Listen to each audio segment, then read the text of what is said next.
Well, Mark, a number of sides in League One hitting the 10-game marker this weekend. Do you feel like you're into the thick of things now? Yeah, definitely. I think it's been a funny period because after a really busy spell of league games to a little bit of a leaner spell, it maybe feels like it's slowed down a little bit in that sense. But getting to that point of almost the first marker of the season that everybody can look at, and the league is looking like you'd probably expect it to after this period of time, fairly open. Not taking huge shape at the moment, can change quite quickly within a game or two. But we're certainly into the thick of it, and we've started to experience dark mornings. So we know we're getting into the real muck and bullets of the season, shall we say? So yeah, lots of games ahead, and this is probably the start point of a fairly busy spell for us. You know, October has got 8 games in it. And this is a really good one to look forward to kick it all off, I think.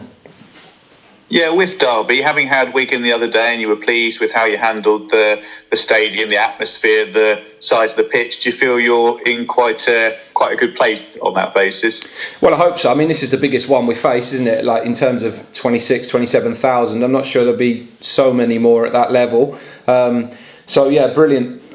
Amazing stadium, amazing atmosphere when we played there last year over Christmas, and we'll have some brilliant support behind us. So it's certainly one of those games that you're really excited about and look forward to. And when you go there this stage of the season without any handbrake or pressure on you for really the league table hasn't taken the shape it has yet, it's an individual game that you just got to go and give a really good account of ourselves in and try and take something from the game. There's definitely things to learn from a lot of the games that we've played so far, and we can put parts of that together. And obviously, you know, when you play the best teams, you got to be really good to make sure you're competitive in the game and you take something from it. But we are as excited as we can be about going into a game. We've had a good working week so far, and we've got a couple of days yet to prepare for the game. But it's certainly one to really embrace and enjoy as much as that is possible. Yeah, they're funny, these games, in that inevitably you look forward to them because of the sense of occasion and all the rest of it. But and unfortunately we've had past experience. If you're not right on it, it can quickly unravel. Well, don't bring them up, Swanee. Come on. You're absolutely right. I think we've seen those days where we've been amazing and got great results, and we've seen the other end of the scale. I think that's just the reality of the league, really. But it looks like it's a fairly open competition at the moment. Whether that stays the same when you get to 20 games and things, I don't know, we'll see. But we like the team that we're becoming. We like the work that we're doing. We feel like we're making good progress in lots of areas. And those things get massively tested when you play against the best side. So that will be one of many tests that we're facing this weekend, and we're going to face in the next month. But I think it's one that you can go into free from being bogged down by anything else that's happened or anything in the season. You just go and give a really good account of yourselves, and hopefully it's another layer that we can add to the team, and it ends up being an experience that we'll look back on and take lots of heart from. Yeah, the other side of the coin is that Derby haven't really built too much momentum at home so far. Arguably they've had quite a tough run of fixtures and a few injuries as well. They've had to change their shape. Yeah, they have been a bit change in terms of players, personnel, and then obviously the shape of the team. So that makes it a little more difficult in terms of being able to adapt. I mean, I'm not going to feel too sorry for them because the players that they're missing are obviously top players, but they're not bad, the ones that come in either. So I think when you play against these top teams, that everyone will always miss your best players, no question. But at the same time, the calibre of player that are coming in to replace those is top level for the league that we're in. So yeah, they'll be very strong, and we'll have to, as always, be at a really, really high level to take something from the game and to get a good result. We've had a bit of a blueprint away from home as to how we go about doing that, and we'll have to be at our very best to make sure we can be a competitive team, and not only that, try to control the game too where we can. With the team news, Fajiri now has 6 goals for the season. Has he been knocking on your door saying, get me in the starting 11? Is that exactly what you'd expect? Every day. No, I'm only joking. He's a diamond. I think all the lads know that their times will come, games will come. There'll be plenty of opportunities for players to start games. You know, you've only got to look at Saturday, Tuesday, that there'll be different teams and changes between these two games coming up, and then in the month ahead where we do that 4 or 5 times, that is just going to be the way it goes. I think in the end, the players' responsibility is to be ready and contribute and make good impact when their time comes. No one's done that better than him. But at the same time, Jack came out the team last Saturday, came on, had a brilliant impact in the game, and that is what we expect. Players will always want to play every game, expect to play every game, want to play every minute of every game. But we've got a squad that will enable us to change as we go through. We've got a squad that will enable us to make a difference from the bench, which is important. And hopefully when the boys get their starting berths, they're ready and they hit the levels that they're capable of. And whenever you're out the team for whatever reason, you're all in with everybody else to make a difference when your time comes. Yeah, because from a player's point of view, of course, he'll want to be in the team. From a manager's point of view, it's great for you to have a player making such an impact coming off the bench. Yeah, it is, and likewise with others that have done it. I mean, he's scored goals, so he's made a really good impact. But actually, if you assess the impact of everybody who's come on, the creation of chances, the tempo that's been lifted, whether that's JK, whether that's been Catcher, whether that's been Jack Lancaster. There's quite a few examples of SK doing it as well. And I think that's the key thing, that someone's got to finish off that chance, and his record's been great in that sense. But actually the impact of the whole host of players, we've made 3 a few times at the same time. And they've made a really good difference to the game. So I think that's what we're looking for, real impact in the moments that are there. Sometimes it's to chase a game, sometimes it's to help us hold on to something, but we certainly will benefit over the course of the season from having those options for sure. And with Gassan, are you pleased with the work he's putting in? Less glamorous, of course, in the first part of the game, but I guess you feel that it's a big part of the overall structure and making the room, if you like, for the subs to come on? Absolutely, yeah. I mean, he's incredibly hard working. It's really clear as to why we've bought him. We are regaining the ball higher up the pitch. We're making more aggressive pressing and counter-pressing situations. He still gives us a good direct target to play into, even though we're not going there as quick and as often potentially at the moment. We haven't delivered as many crosses, which is another real strength of his, but that will come. So yeah, really pleased with the impact he's having.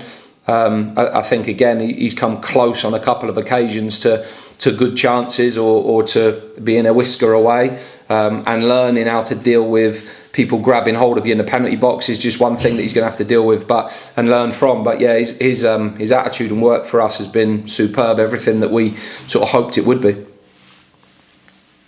And just with further team news, George Thomas seemed to have a bit of a knock when he came off on Saturday. Is he okay? Yeah, George is fine, yeah. Everybody's good. This week we've had Jordan Cousins, Brandon Houndstrup, Jack Stevens all training. Jack with the group Tuesday, and then today and tomorrow. The other 2 Monday and Tuesday, and they'll train Thursday, Friday. So depending on how the next 2 games go will determine whether they're available at the weekend or not. We'll have to just see how the next 2 days go, but if not then close to being really involved. Sekou joined full training on today, actually. He's joining full training today. He did most of the session Tuesday, but he's in full training today, so that's another one that returns. So in terms of being close to having everybody available, that's really helpful. The big news is Harrison Dunk. He picked up an injury in the Peterborough game, which was something he sort of managed his way through and was on the bench the next game, but it was a problem in his right knee that he needed checking, so he had a scan. He had a tear in his meniscus, so he's had to have an operation on Friday last week, and he'll be missing until the new year. So that's a shame for us, because obviously we know exactly what he is in terms of what he can offer us. But in a sense, the timing of Brandon becoming available is helpful. But we'll certainly miss Dunks. But at the moment, he's laid up with a brace on his leg and can't leave the house so much. But we'll see him again in the next couple of weeks, which will be good. And his rehab will start. And hopefully, when the new year comes around or back end of this year, he'll start to be available again. Thanks. That's great for me. Mark, just on that injury to Harrison, did you say how he picked it up? It was obviously in the Peterborough game, but what happened exactly? I don't really know, mate. I think it was a bit of a twist under a bit of contact, but there wasn't like one significant moment. I mean, he played the whole game, so he got through the rest of the game despite it, and trained there afterwards as well, which he does put himself through pain to be available and to train. So it was discomfort more than anything, but it was something he was able to continue with, and might have been able to train another few weeks and maybe play a couple of games. But certainly the best situation for him and that knee not getting worse was to get the operation done straight away. So that's what we decided to do. And with those 4 players that have come back into full training recently, are there any of those that aren't available for selection for Saturday that you're not considering? I don't know, mate. It really does depend on the next couple of days. They're obviously behind in terms of building up some sort of tolerance to training and some sort of game load. So yeah, as to what their availability is at the weekend, it will really depend on how much of the sessions they get through and how they react to Thursday, Friday's training. So there's a possibility we'll see some of them, but at the moment it's very, very open as to what that looks like until we get through the next 2 days. Yeah, and with this busy run of games you've got coming up, I make it 12 games in the next 6 weeks that you're going to have. As a head coach, how do you find these kind of runs? Is it a lot of games and you find it difficult to prepare for them, or when there are so many in such a short space of time, or do you actually quite enjoy it? Enjoy is a big word. I definitely think it's a very, very brutal month. I mean, in terms of being difficult to prepare, obviously you don't have as long with the players to prepare, but you have to try to, from our side, myself, Kevin, Martin, Barry, Ben Small, the amount of work that goes in when the players aren't here is ridiculous, and it pretty much means we'll work every day for the next 6 weeks and try to make sure we get as much information as we can dissected to give it to the players in a way that can be taken in a very short period of time with not a lot of time on the grass. So I think that's the challenge, trying to get information into players when we haven't got many training sessions to do it. And then try to hope that we get everybody through physically and we can utilise the squad and chop and change players as we feel is right and we see fit to make sure that everybody contributes throughout the month. It's a big challenge in that sense. There's some cup games in amongst it. We've got quite a few home games in there. So it'll certainly be a challenging month, but actually if we can go into it in good form with everybody available, it'll be something we're really looking forward to having a go at.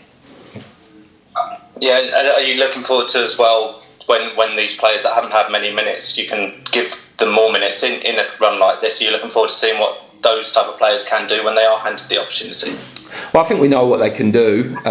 We signed them because of that, or we've already seen glimpses of it. But certainly in the case of Adam being able to build his minutes up over the month, Sekou will be close to be returning, Jordan the same, Brandon the same. There's no doubt that we'll use all of those players throughout the month. And that might actually bring a better performance level out of everybody else as well, because they're able to stay a little fresher.